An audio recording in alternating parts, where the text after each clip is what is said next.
बोला बोला छठी मैया की।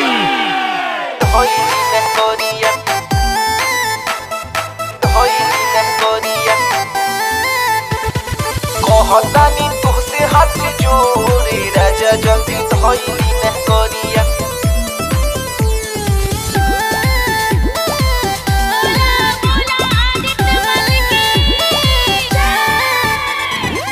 लागता राजा अब की घरे न अइबा, कैसे के हुई छठ बरतिया।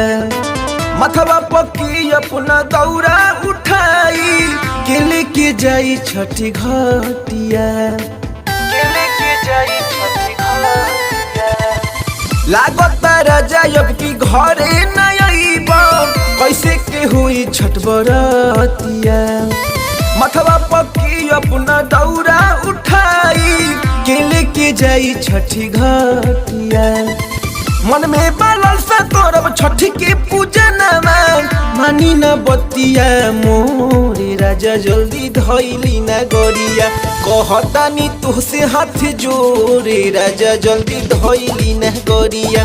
कहतानी तुहसे हाथ जोड़े राजा जल्दी धइली न गरिया। धइली न गरिया, धइली न गरिया, धइली न गरिया।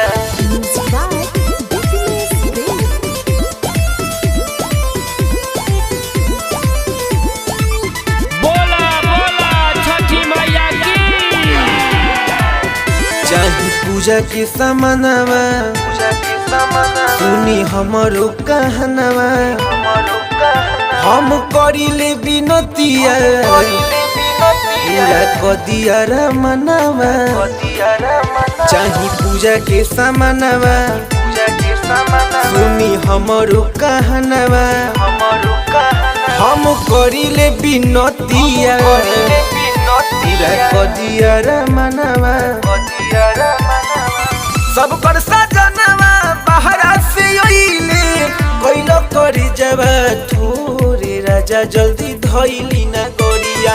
कहतानी तुहसे हाथ जोड़े राजा जल्दी धइली न गरिया।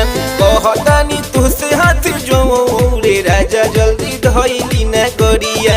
धइली न गरिया, धइली न गरिया, धइली न गरिया। कहतानी तुहसे हाथ जोड़े राजा जल्दी धइली न गरिया।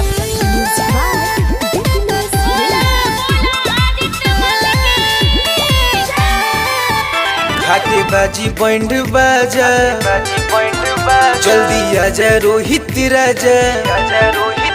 हाली टिकट कराली, काहे दे तो मानी साजा।